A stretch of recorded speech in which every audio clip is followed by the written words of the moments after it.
제24장. 예수께서 성전에서 나와서 가실 때 제자들이 성전 건물들을 가리켜 보이려고 나아오니 대답하여 이르시되, 너희가 이 모든 것을 보지 못하느냐? 내가 진실로 너희에게 이르노니 돌 하나도 돌 위에 남지 않고 다 무너뜨려지리라. 예수께서 감람산 위에 앉으셨을 때 제자들이 조용히 와서 이르되, 우리에게 이르소서, 어느 때에 이런 일이 있겠사오며 또 주의 임하심과 세상 끝에는 무슨 징조가 있사오리까? 너희가 사람의 미혹을 받지 않도록 주의하라. 많은 사람이 내 이름으로 와서 이르되 나는 그리스도라 하여 많은 사람을 미혹하리라. 난리와 난리 소문을 듣겠으나 너희는 삼가 두려워하지 말라.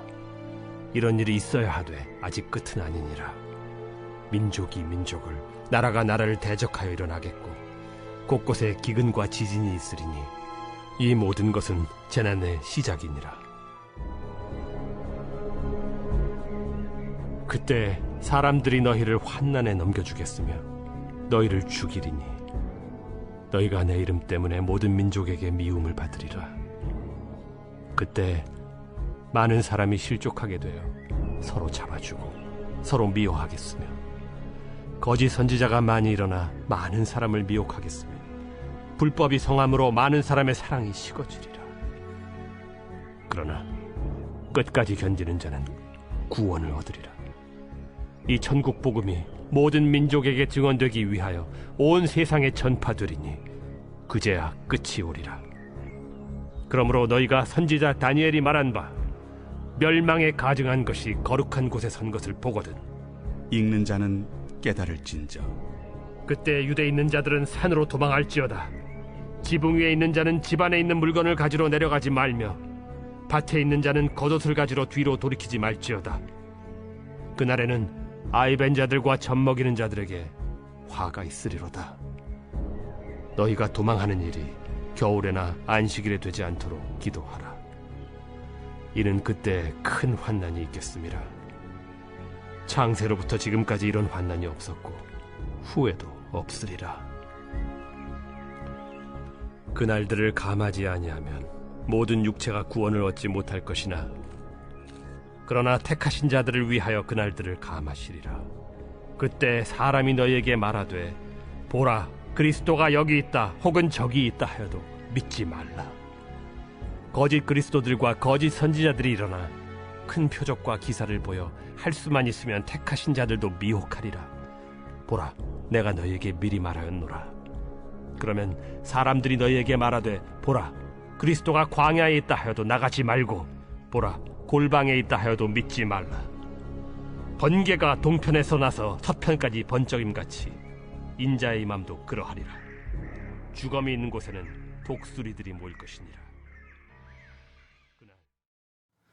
예수님께서 변화산상에서 제자들과 함께 대화를 나누시고 난 뒤에 여러 가지 일들에 관하여 말씀하셨습니다. 가까운 미래에 일어날 일들을 예수님께서 예언적으로 말씀하시면서 가장 먼저 말씀하셨던 것은 예수님께서 십자가에 못 박혀 곧 죽게 될 것이다 라고 하는 사실을 말씀하셨죠. 그리고 또한 예수님께서는 이후로 무엇도 함께 말씀하셨을까요? 예루살렘 성전의 무너짐에 관하여서도 말씀하셨습니다. 그리고 그런 예언적 예수님의 말씀은 곧 성취될 것이다 라고 하는 사실을 말씀하였죠. 사실 그들이 그런 주님의 가까운 미래에 일어날 일들에 대해서 쉽게 아멘하고 또 받아들이고 용납할 수 있는 수준의 것들은 아니었습니다. 예수님의 십자가 사건도 그들이 쉽게 받아들일 수 없었던 것은 그들이 꿈꾸고 또 바라고 소망했던 나라는 어떤 나라였을까요? 예수님께서 육신을 입고 계신 모습 그대로 이 땅에서 왕으로 통치하셔서 로마의 압제로부터 해방하고 또 오랜 예언의 말씀이 성취되어져서 이스라엘이라고 하는 이 나라가 온 열방 가운데 우뚝 서게 되어지는 그런 민족의 새로운 역사에 대한 기대가 그들의 마음 가운데 있었기 때문에 그렇습니다. 그리고 이전까지 보여주었던 예수님의 수많은 사역의 모습들, 병든 자를 고치시고 귀신을 내어 쫓으시고 권능으로 행하셨던 수많은 이적들을 본다면 예수님은 능히 그렇게 하고도 남으실 분이다 라고 하는 것이 제자들에 대한 기대였습니다. 그러니 예수님의 십자가 사건은 예수님과 함께 그들의 기득권을 갖고 또 그들이 세상에서 얻을 수 있는 많은 것들을 소망하고 있는 마음에 비추어 보자면 절대로 일어나서는 안 되는 일이었습니다. 예루살렘 성전의 무너짐에 대해서도 생각해 봐야겠죠. 예루살렘 성전은 단지 예루살렘 성전이라고 하는 사람들이 모일 수 있는 공간으로서의 의미가 큰 것이 아니었습니다. 예루살렘 성전의 의미가 그들에게 각별했던 이유는 무엇 때문일까요? 그곳에 하나님이 임재해 계시다라고 하는 것을 그들로 하여금 가시적으로 보여주는 곳이 예루살렘 성전이었습니다. 그러니까 광야를 지나갈 때 성막에서 하나님이 함께 임재하셔서 그들의 삶에 불기둥과 구름기둥으로 인도하셨던 것처럼 예루살렘 성전은 하나님의 임재, 하나님의 보호하심, 하나님의 돌봄의 상징적 의미가 컸습니다. 로마의 압제 가운데 있었지만 로마의 압제를 받고 있다고 느끼지 않게 만들었던, 다시 말해서 로마의 정치적인 속박 상태에 있지만 그럼에도 불구하고 우리는 하나님의 돌봄 속에 있다고 신뢰할 만한 근거가 무엇이었냐면 예루살렘 성전이었습니다. 그러니까 예루살렘 성전은 단지 건물로서의 의미가 아니라 하나님의 임재로서 그들의 영적인 삶을 책임져 주는 것은 물론이거니와 그들의 일상을 살아갈 때 여전히 하나님의 백성인 것과 하나님의 돌봄 속에 살고 있다는 것을 깨닫게 해주는 가장 중요한 표징이었고 지표였다고 해도 과언이 아닙니다. 그런데 예수님께서는 이 두 가지가 다 무너질 것이다, 사라질 것이다 라고 하는 것을 말씀합니다. 예수님께서도 곧 이 땅에서 죽게 될 것이고 예루살렘 성전도 무너질 것이다. 여러분, 이 이야기를 듣는 예수님의 제자들, 예수님을 따르고 있는 12명의 제자들을 비롯하여서 무수히 많은 제자들에게 이런 주님의 교훈과 가르침과 메시지는 소망이 되었을까요? 기대가 되었을까요? 아니면 절망이었을까요? 부정하고 싶었을 만큼 절망적인 그런 스토리였습니다. 그런데 제자들이 이것을 절망으로 받아들이는 데는 어떤 이유가 있을까요? 예수 그리스도의 부활과 예수 그리스도의 다시 오심에 대한 예수님의 교훈의 의미가 무엇인지를 몰랐기 때문에 그렇습니다. 예수님은 십자가 위에서 죽으셔야만 했습니다.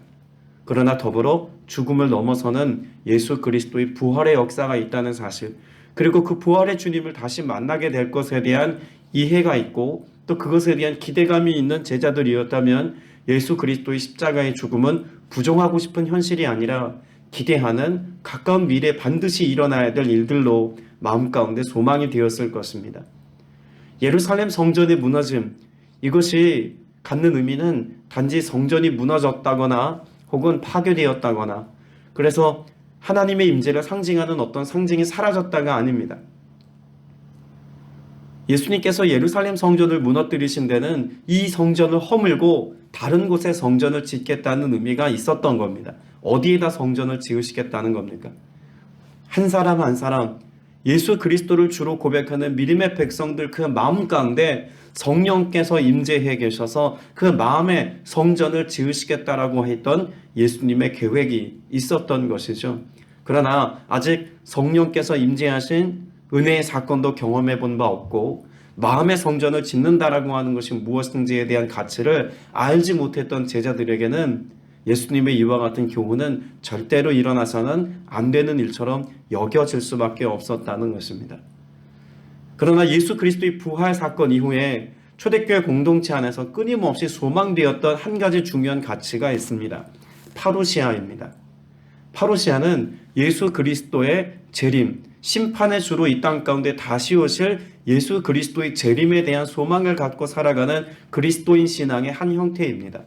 파루시아 신앙, 다시 오실 예수 그리스도, 흔히 마라나타 신앙이라고도 하죠. 아멘 주 예수여 다시 오시옵소서. 여러분, 이와 같은 기대와 소망의 마음이 어떻게 그들 마음 가운데 기대가 되었을까요? 부활의 주님을 만난 이후로 성령께서 그들에게 임재하셔서 그들의 마음의 성전이 회복되어지고 지어진 이후로 이들의 마음 가운데는 파루시아를 갈망하고 소망하는 마음을 갖게 되었다는 것입니다. 그럼 우리도 질문해 봐야 하지 않겠습니까? 여러분, 우리 신앙의 근거가 외적인 것에 있는지 내 마음의 성전 삼고 계신 예수 그리스도의 임재 가운데 있는지 우리의 신앙과 우리의 삶의 태도를 점검해 보아야 합니다. 눈에 보이는 가치가 중요하지 않다가 아니라 눈에 보이는 가치, 그 이면에 있는 하나님께서 우리에게 주신 영적인 가치들을 우리가 오늘의 때에 누리며 살아가는 것이 너무나 중요하다는 것이죠. 교회 건물도 그럴 것이고 또 우리가 함께 모여서 예배하는 공동체의 모습도 마찬가지입니다.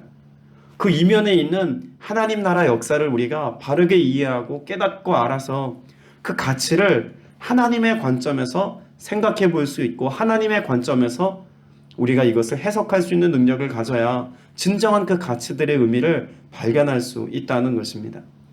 마치 예루살렘 성전을 약 70년 가까이 지어진 그 예루살렘 성전은 절대로 무너지면 안 된다라고 하는 신념을 가지고 있었지만 여러분, 그 신념은 무엇에 의해서 무너졌습니까?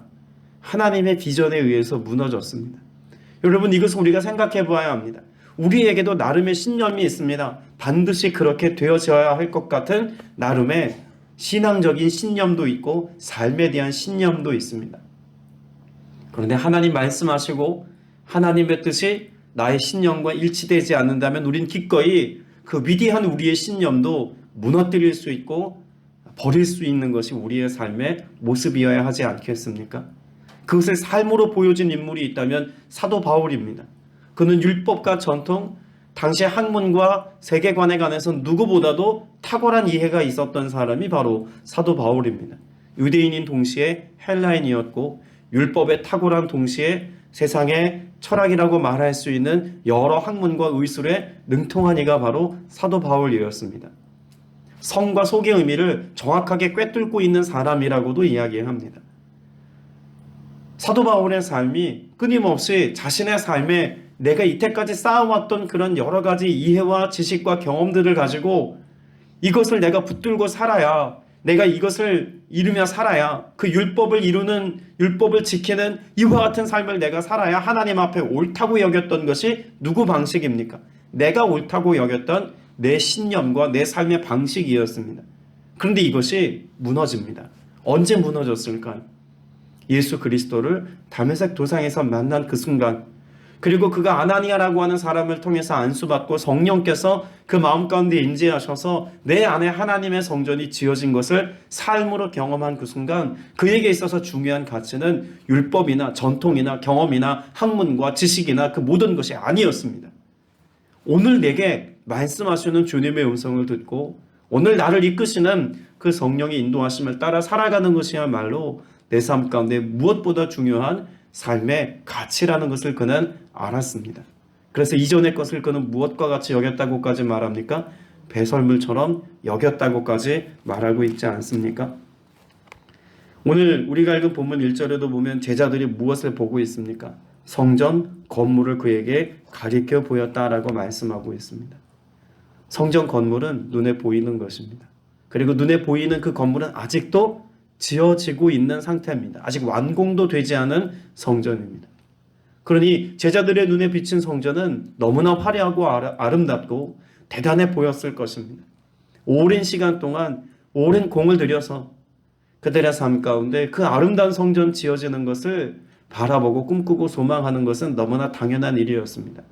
그런데 예수님께서 보고 계신 것은 다른 것이었습니다. 성전 지어지는 것을 예수님께서는 보시면서 이건 무너지고 사라질 거야 라고 말씀하시면서 이 땅에 이루어질 하나님의 나라, 또 우리의 마음 가운데 이루어질 하나님의 나라, 다시 말하여서 교회 시대를 통하여서 성령께서 이 땅 가운데 있는 많은 사람들과 온 열방 가운데 복음이 선포되어지는 것을 이미 예수님께서는 보고 계셨습니다. 제자들의 마음 가운데 성령이 임하시면 이들의 심령이 얼마나 달라지고 얼마나 뜨거워져서 그런 하나님과 함께하는 삶을 이들이 살아갈 것인지에 대한 기대감을 가지고 제자들을 보고 계신 겁니다. 그러니까 제자들은 성전을 보고 있지만 예수님은 제자들을 보고 계십니다. 우리의 관점도 달라져야 합니다. 그러니까 외형적으로 무언가 잘 갖추어지는 것 중요하죠. 더 많은 것이 있었으면 좋겠습니다. 요즘 사역에 대한 꿈을 마음 가운데 꿈꾸면서 다음 세대들 혹은 사회적 약자들 이런 지체들을 생각하면서 이런 건물이 참 있으면 좋겠다라는 생각을 자연스럽게 하게 되더라고요. 이런 공간이 좀 더 잘 갖춰졌으면 좋겠고 또 이와 같은 시설들이 좀 구비가 되었으면 좋겠다는 인간적인 마음이 들기도 합니다. 그러나 그런 기도를 할 때마다 주님이 먼저 말씀하시는 것은 그런 꿈꾸는 자들 마음 가운데, 하나님의 비전을 품은 사람들 마음 가운데 먼저 하나님의 나라가 이 안에서 이루어지고, 그래서 우리가 하나님의 성품을 가지고 나아갈 때 하나님께서 하나님의 방식으로 하나님의 일들을 이루신다는 것을 신뢰하는 믿음을 갖는 것이 우선이라는 것을 가르쳐 주십니다. 여러분 안에도 그런 하나님이 꿈꾸게 하신 것들을 이루기까지 먼저 내가 하나님과 함께 살아가는 이 기쁨을 풍성한 은혜로 누리며 살게 되시기를 주님의 이름으로 축복합니다. 3절 이하의 말씀에 보면 제자들이 예수님께 질문하지 않습니까? 이런 일들이 언제 일어나겠습니까? 예수님께서는 그때에 대해서 정확하게 말씀하지는 않았지만 가까운 미래에 일어날 사건과 또 장차 일어날 일들의 사건에 관해서 말씀해 주셨습니다.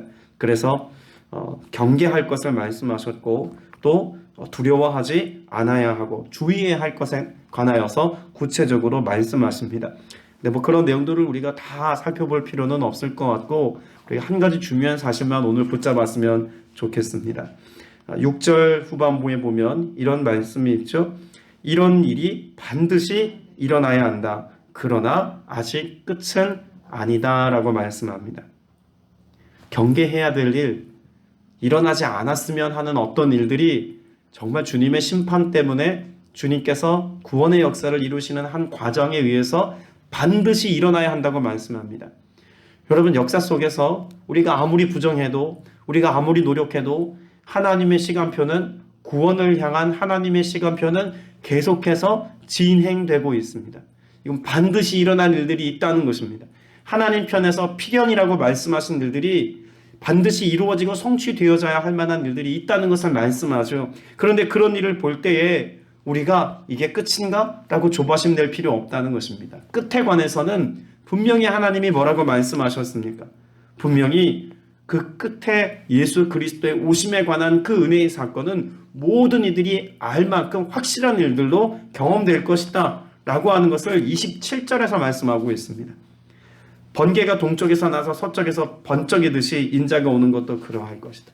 그건 예수님의 오심, 예수님의 끝이라고 말씀하시는 그때의 사건은 모든 사람들이 동의할 만한 과학적이고 논리적이고 합리적인 사건으로, 경험 가능한 사건으로 올 것이니 그 끝에 관해서는 이렇다 저렇다 우리가 논쟁할 필요가 없다는 것입니다. 언제 논쟁이 있습니까? 명확하게 모를 때 논쟁하죠.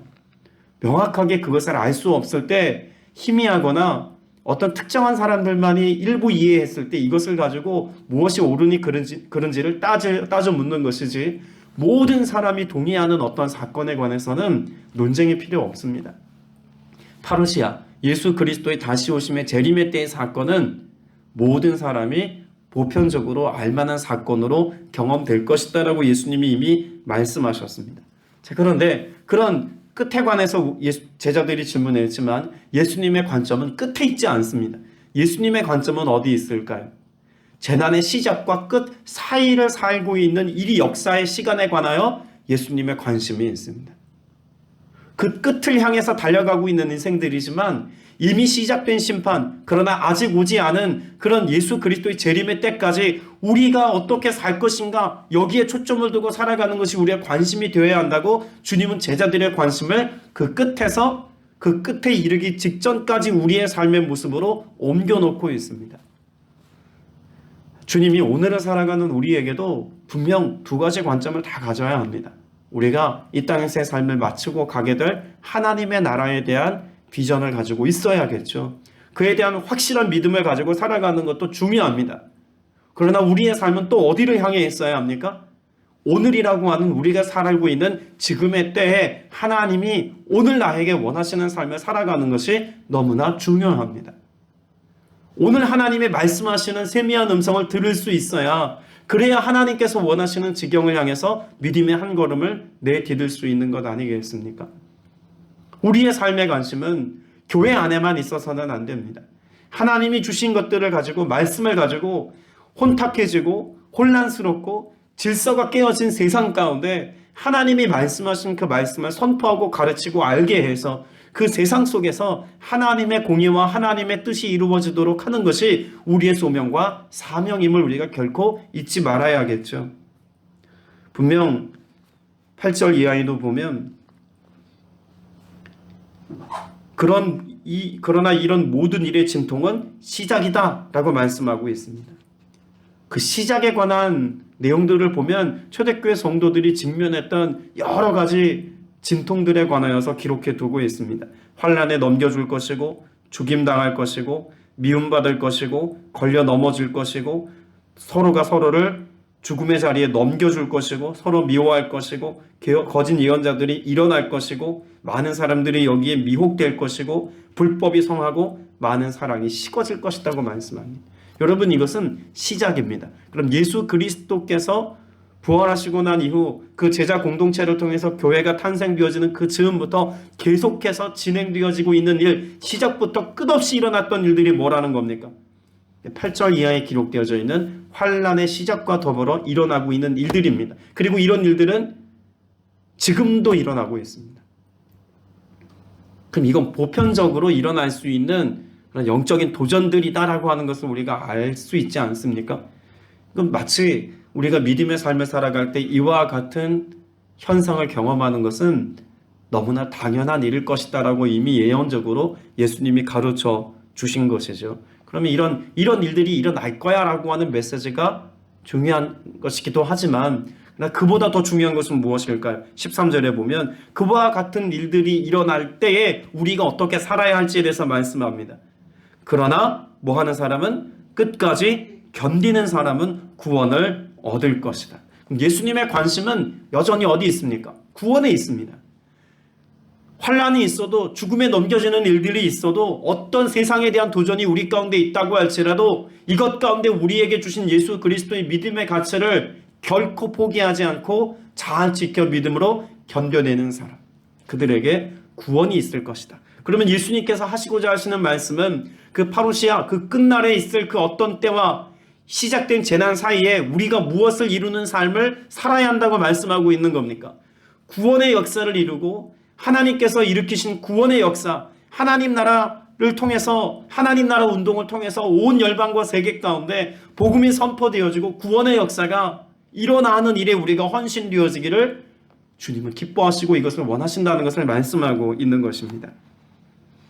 오늘 저와 여러분 모두가 이 하루를 살아가면서도 내가 구원의 감격과 기쁨을 가지고 살아가고 있는 것인지를 또 점검하고 또 생각해보고 또 떠올려야 할 것이고, 그럼 내 안에 있는 이 구원의 감격이 어떻게 우리 주변에 있는 사람들에게 흘러가고 있는지도 점검해 봐야 합니다. 내가 구원의 확신을 가지고 살아가는 것도 중요하지만 무엇 해야 한다는 겁니까? 이것이 계승되고 전승되고 흘러가게 해서, 그래서 하나님 나라 생명의 역사가 풍성해지는 것을 경험해야 한다는 거예요.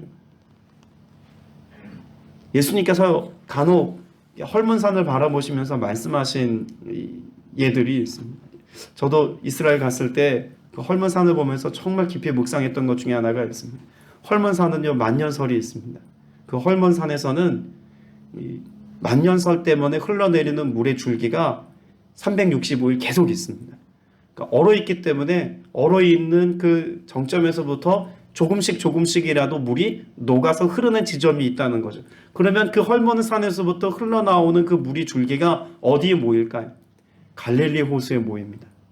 그래서 갈릴리 호수는 지금도 가보면 너무 아름다운 호수이고 또 바다처럼 여겨질 만큼 정말 아름다운 장관입니다. 근데 그렇게 갈릴리 호수가 아름다울 수 있는 이유는 헐몬산에서부터 그 물이 1년 365일 계속 흐르기 때문에 그래요. 흐름이 있습니다. 근데 이 헐몬산이 그런 물을 공급해서 갈릴리 바다는 지금도 풍성한 어종이 있고 그 풍부함이 있는데, 이 갈릴리 호수로부터 물이 흘러서 어디까지 도달할까요? 사해까지 흐릅니다. 근데 사해는 죽은 바다죠. 왜 죽어 있을까요? 흐름이 멈춰 있습니다. 바다임에도 불구하고 흐름이 멈춰 있는 곳, 죽음의 자리입니다. 갈릴리는 호수임에도 불구하고 헐몬산을 향해서도 열려 있고 또 사해를 향해서도 그 문이 열려 있어서 물의 흐름이 늘 있다는 것입니다. 오늘 저와 여러분이 복음에 대하여 마치 갈릴리 호수와 같은 삶을 살아야 하지 않겠습니까? 하나님으로부터 우리에게 받은 바 그 은혜의 것들을 내가 풍성히 누려서 그 풍성한 생명이 하나님 나라 역사가 내 안에 가득 이루어지는 것은 물론이거니와 나를 통해서 저 사해 바다까지 죽음의 지경까지 내게 주신 하나님의 생명의 풍성한 것이 흘러가게 해서 하나님 나라 역사가, 생명의 역사가 그 죽음의 지경을 향해서 계속해서 흘러가게 하는 이 일들을 우리가 감당해야 할 줄로 믿습니다. 복음을 전하는 것도 물론이거니와 우리가 사랑을 실천하는 사랑의 모습에 있어서도 이와 같은 모습을 우리가 늘 소망하고 살아야 할 줄로 믿습니다. 말씀을 맺으면서 15절 이하 말씀에 보면 재난에 관한 말씀이 기록되어져 있습니다. 그 재난에 관한 말씀은 다니엘서에 기록되어져 있는 그런 말씀이죠. 다니엘 9장에 기록된 말씀을 예수님께서 인용하여 말씀하신 것입니다. 성전의 무너짐에 관하여 말씀하시면서 그때는 정말 도망해야 된다라고 말씀했죠. 실제로 그 예루살렘 성이 포위되었을 때 성 안에 갇혀있던 사람들은 굶어 죽거나 서로가 서로를 인육을 잡아먹지 않으면 견딜 수 없을 만큼 철저히 파괴되어진 그 인간의 존엄성과 인간의 가치 자체가 파괴되어진 그런 파괴를 경험합니다. 그래서 예수님이 말씀하신 도망하여라 라고 하는 말씀은 정말 실제적이고 구체적인 주님의 예언적 말씀이었다고 말할 수 있겠죠. 주 70년에 일어났던 이 성전 파괴 사건 이후로 이스라엘 백성들은 큰 시리에 빠지고 큰 절망에 빠집니다. 1세기 초대교회 공동체가 이런 경고하신 주님의 음성이 실제가 되는 것을 보면서 이들의 삶 가운데 무엇을 갖게 되었을까요? 다시 오실 주님에 대한 기대가 사실 더 커졌던 것입니다. 예수님이 지금 여기에서 말씀하셨지만 이 일은 그저 막연한 예언이나 성취되지 않은 예언이 아니라 초대교회 공동체가 눈으로 보는 예언이었습니다. 주님의 말씀이 이렇게 성취되었구나, 이렇게 이루어졌구나, 주님의 말씀은 반드시 그렇게 일어날 수밖에 없는 일이구나 라고 하는 것을 그들이 눈으로 목도했다는 이야기죠. 때문에 오늘 이 사건의 의미를 여러 가지 신학적으로도 성경적으로도 해석할 수 있지만 우리가 오늘 우리의 신앙에 접목해 볼 수 있는 가장 중요한 것은 무엇일까요? 주님의 말씀은 반드시 성취되어지고 이루어진다는 사실입니다. 주님의 말씀은 우리의 삶 가운데 허투루 지나가는 말씀이 단 1.1획도 없습니다. 모든 말씀은 시건치 않으시는 하나님의 말씀이라는 관점에서 반드시 이루어집니다. 그러면 우리가 무엇을 붙잡아야 하겠습니까? 오늘 내게 주신 레마의 말씀, 기록된 하나님의 말씀을 통해서 우리에게 들려주신 하나님의 말씀은 반드시 하나님이 이루십니다. 때문에 우리가 무엇을 붙잡고 살아야 합니까? 오늘 또 말씀을 붙잡고 사는 겁니다. 말씀을 붙잡고 사는 것은 그 말씀의 의미가 오늘 내 삶의 컨디션과 잘 부합되어서 그 말씀이 나를 해석해 주기도 하지만 그 성취될 하나님의 말씀은 반드시 하나님이 이루실 일이기 때문에 말씀을 붙잡고 시작하는 것입니다. 어떤 사명을 감당하는 것도 자꾸 사소한 일을 시작하는 것도 하나님이 말씀하시면 그 일은 시작해도 괜찮습니다. 왜요? 하나님이 이루실 일이기 때문에. 내가 보기엔 무모해 보이고 내가 보기에는 일어나서는 안 될 일이라고 여기는 그 어떤 일이라고 할지라도 말씀하신 하나님이 말씀하신 것이라면 반드시 이루어져야 하고 또 이루어질 수밖에 없습니다. 오늘 이 하루도 나에게 주신 하나님의 말씀을 붙잡고 오늘을 사시기 바랍니다. 그 말씀을 반드시 이루겠다고 약속하신 주님이 오늘 여러분의 삶에 놀라운 권능으로 역사해 주실 줄 믿습니다. 기도드리겠습니다. 은혜가 풍성하신 아버지 하나님, 눈에 보이는 것이 전부인 것처럼 살아가는 어리석음을 회개합니다. 보이지 않는 하나님, 그러나 주님이 우리 안에 성전 삼으시고 함께 계실 때 그 보이지 않는 것들을 보게 하시는 은혜가 있음을 또한 믿습니다. 하나님의 나라를 보게 하여 주옵소서. 함께 하시는 주님을 보는 것처럼 주님과 동행하게 하여 주옵소서. 영적인 것들을 우리가 눈으로 목도하면서 하나님이 기뻐하시는 일들을 이루기를 소망하며 나아가는 모두가 되게 하여 주옵소서. 주님, 잃어버린 영혼들을 향한 그 보이지 않는 영혼들이 우리 눈에 보이는, 그래서 그 영혼을 섬기고 사랑하는 우리가 되어지기를 간절히 소망하오니 주께서 우리에게 말씀하시고 보게 하신 이것들로 인하여 오늘 또 힘있게 주를 위해 살아가는 모두가 되게 하여 주옵소서. 오늘도 간구하는 모든 간구 들으시고 응답해 주심을 믿사옵고 살아계신 우리 구주 예수 그리스도 이름으로 간절히 기도드렸사옵나이다. 아멘.